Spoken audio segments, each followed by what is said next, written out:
And we're at part 9. And there's a little bit of lag. Now, you may have noticed already. Well, first of all, I'm just gonna say, yeah, we're just gonna whip out of town, grab one more mask, and then I'm gonna actually start the main quest. So if you're getting impatient, don't worry, this is gonna be the last part of nonsense. You could probably notice this already. There's a little bit of a tech glitch with this video. And you're probably thinking, oh, come on, Bran, can't you ever do a playthrough without a bunch of glitches? The answer is no. I don't think I've ever seen a playthrough on the internet that isn't full of glitches. There's always got to be a problem in at least one part, and this is the part for the Majora's Mask playthrough. I was having a serious problem with my video codec I was using to record this. For some reason, it just wouldn't work, so I recorded this with a other codec. You can tell because the quality's quite a bit worse. But fortunately, for whatever reason, it spontaneously started working again after I recorded this. So every subsequent part should be as high quality as the first 8. It's only this part that's a little bit bad, and it's not that bad. Anyway, so yeah, so we're going the Milk Road. Not really going to be doing anything in here. I'm not going to really explain what's going on because I realize right now, if you've never played this game before, you must be really confused because I haven't explained anything. But yeah, for the first 2 days, there's a gigantic rock here, and this guy on the side is trying to clear it off. In the final day, it's gone, and we can enter this area. See, he says I opened the way. Of course, there is a way to get rid of the rock on your own, but we're not going to learn about that for a little while. For now, welcome to Romani Ranch, or Romani Ranch, which is actually what I normally call it, and I don't know why I pronounced it like that. You could probably hear the horse. Now, if you've been paying attention, you'll remember that I lost the horse at the beginning of the game. Well, I'm not actually going to get it back now. I'm going to completely ignore it. But don't worry, we will come back and get the horse eventually.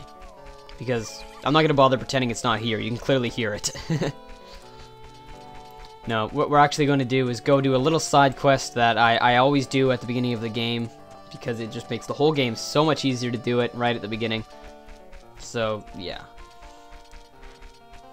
I don't know what that writing says. I assume it says something like Cocoa House, because that is what this place is called.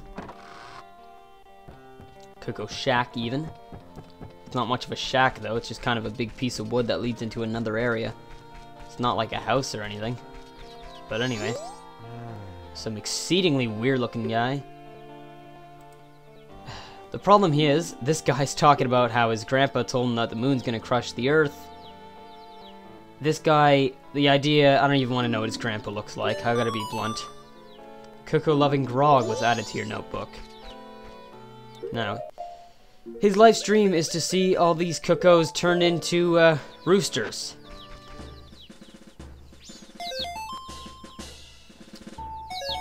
Self-explanatory, pretty much. I do really love this song. It's a shame that it's not actually some sort of background music in the game. It only plays when you do this mask. It's kind of a good thing because you can hear it at any time, but this mask, like I said earlier, only does this one side quest. It doesn't do anything else. Except a little joke, which somebody in the comments told me that I have to show that joke in this playthrough. I will. And if I don't remember, I'll actually reset and play the game again, because no, I'm actually doing a save state after every part in case my parts crash. That way if something messes up, even if I saved, I can still reload. So if I do mess up, I'll re-record the part, and yeah. Don't worry, I will show you guys that joke.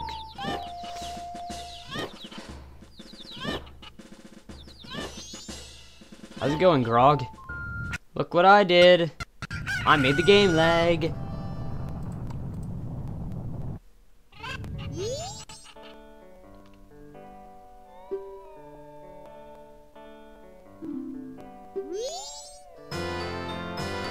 And here it is, the Bunny Hood. It was the only mask in Ocarina of Time that actually had some sort of effect, and in this game, since every mask has effects, they just had to knock it up a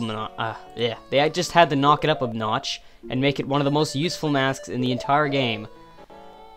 In that, it makes you run fast. Which is really awesome, because this game makes you want to move fast sometimes, and this mask will help. Will help a lot.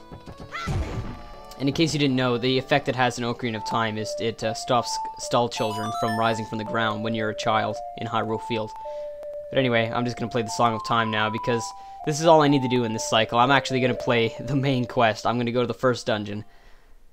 So, let's just go back to Dawn of the First Day and start all over now that we have the bunny hood, which is pretty much what I wanted, what I did this whole side quest for.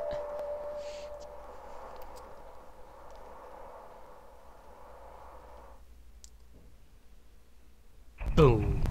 Dawn of the First Day.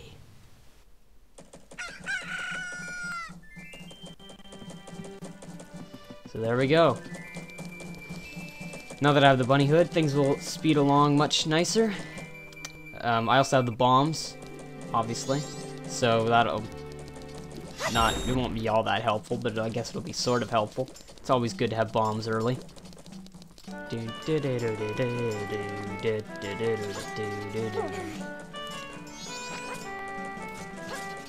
It's always useful to take off the bunny hood when you jump across those, because if you don't, you jump too far and it's a little bit harder to get across.